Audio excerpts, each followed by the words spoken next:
So if you've seen any of my previous videos, you know that I talk about Warren Buffett a lot, and I say that he's a role model to me in a lot of ways. Now, why is that the case? Is it because he's made billions of dollars? No, it's actually because of the things that he's done on top of the fact that he's made $1 billion. There's this quote by a money manager called Manish Prabhai, and what he says is that the most amazing things about Warren Buffett have nothing to do with money. And let me just start with money. There's tons of people who have made millions of dollars, like Floyd Mayweather, Dan Bilzerian.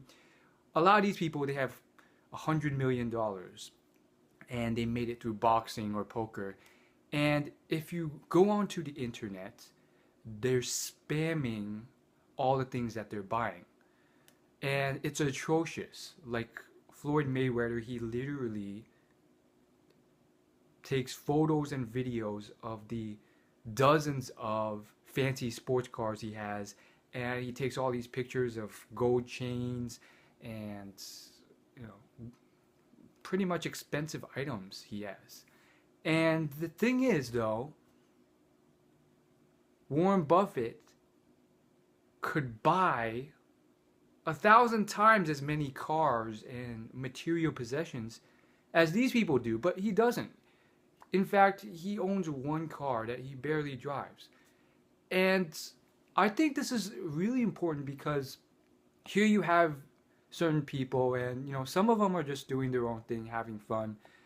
Others, they're definitely flaunting it and almost showing off to a really unhealthy extent, to the point where they're literally doing it, and it makes you question whether or not maybe there's something that they haven't settled within themselves.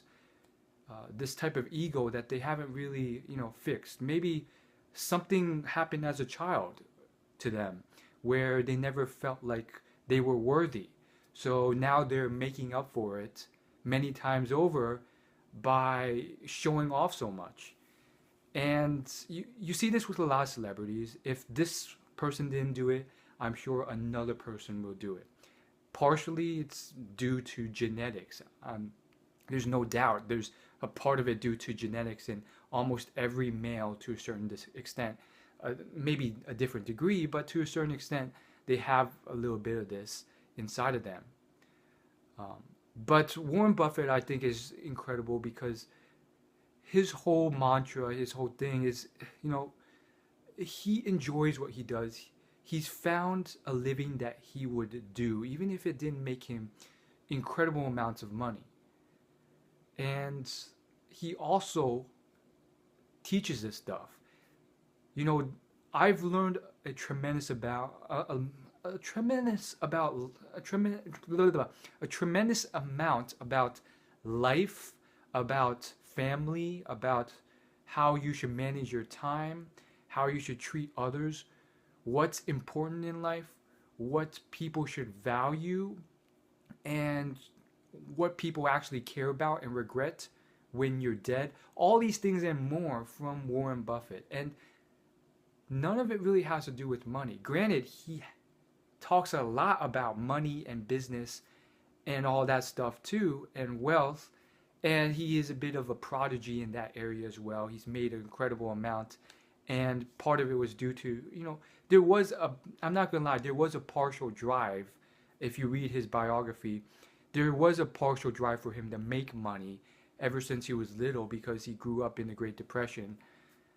And it's an eerie, funny thing because a lot of billionaires grew up in the Depression and that spurred them to succeed. However, having said that, he preaches a lot about materialism and happiness. And, he talks about how he's found that a lot of people who have a lot of money, their possessions own them rather than the other way around. With Warren Buffett, he still has the same house he has that he bought when he wasn't that wealthy. It was like a $30,000 house. It's very it was a modest-sized house, and he's lived there for 50 years and all this stuff. So, he's not perfect, but there's certain things about him that are just incredible. And no, he's also not one of those people who are extremist and, they just never spend money on stuff. He also says that he never held back on anything he wanted to do throughout his whole life. He never held back if he wanted to, enjoy something and do something. And it led him to have no regrets and really enjoy and appreciate life.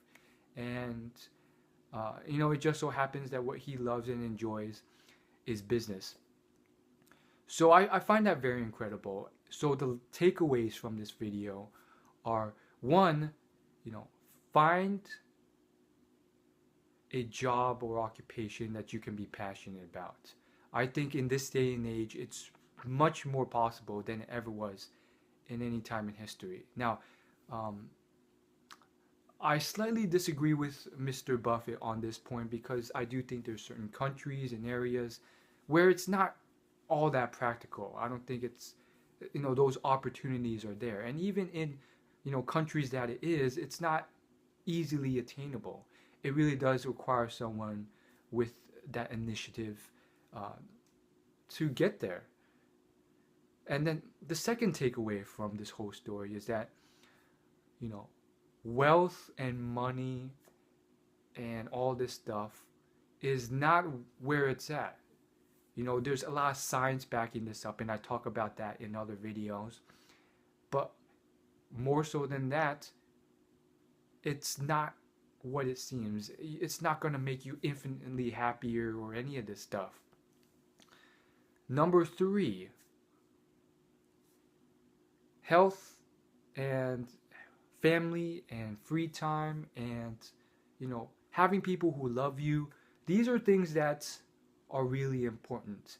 And trust me, when you're on your deathbed, it's not just coming from me. This is from, hearing these stories from people who were on their deathbed. When you're about to die, there's plenty of things that's going to matter much more than money. And then the next takeaway is social media and the internet and modern society and companies and commercials and what they put to you, sometimes it's not the truth.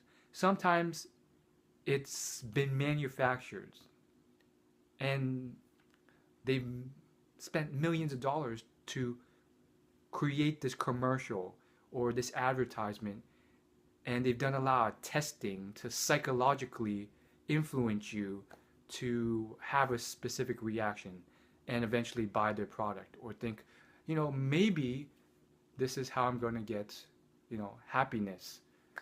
So unfortunately, people do it because it works, because people don't know any better.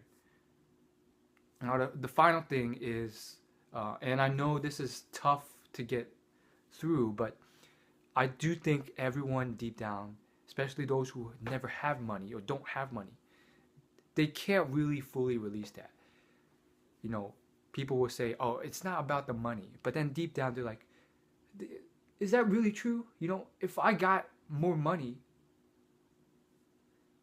maybe there's a chance I'd be happier or more fulfilled. And at least that would be incredible, right? Well, I do think to a certain extent, but, studies have shown that the level of increase in happiness is marginal once you hit a certain point.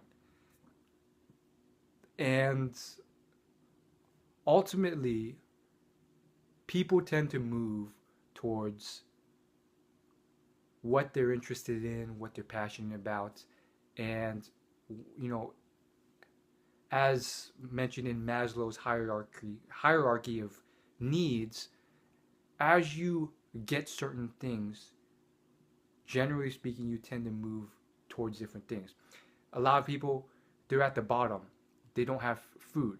So they get food, they stop starving, they get a job, and now their concerns shift from survival to, you know, this job kind of sucks. I hate it. It's annoying. Maybe I can get another job. And they get maybe a decent job that they can tolerate. And then they say, oh, I want more money so I can buy more things because that's what's going to make me happy, or that's going to be what's fun.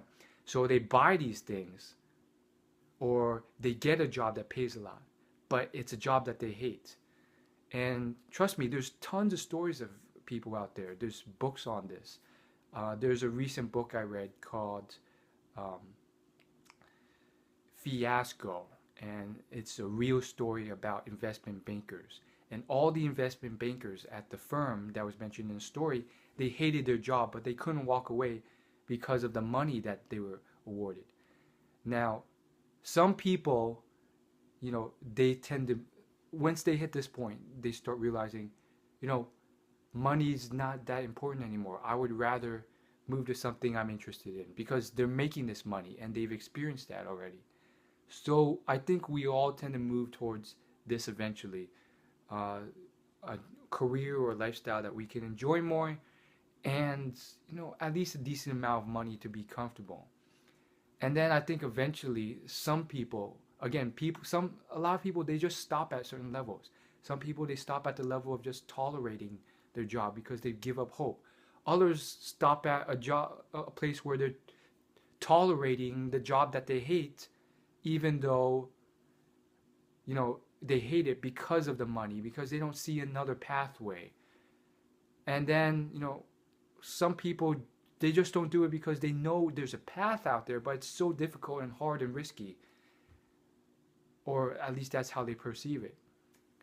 And then, you know, some people, they move finally to a stage where they think beyond themselves. There's a higher purpose, or they're trying to help others. Bill Gates is one of these people. Warren Buffett's another. They've donated a lot of their money to charity, and Bill Gates specifically, he spends all his time, you know, traveling the world, helping developing countries. And you know, people don't reach this state either. Some of them, they just stay in the state where they're fine with spending their own money for their own means. And many people in history have died in each of these states. Apparently, a lot of people have, you know, not donated a lot and spent a lot on themselves, yachts and so forth. And I would say, though, you know, generally speaking, we've been moving more and more towards charity based off the numbers and statistics. Every year, more people are donating to charity than ever before in history. So I find that incredible. Having said that, though, you know, I think you should focus on yourself. You can't control what other people are doing. And you have to shield yourself and protect yourself from the influences, temptations of other people. Like, you shouldn't be going on to the internet every day and looking at people showing off their stuff if you don't want to be affected by that. That's going to cause you to get jealous unrationally and lash out and do stupid things. So shield yourself. Get off Instagram or wherever you're on. And that's all I got to say. I'll see you in my next video. Thanks for watching.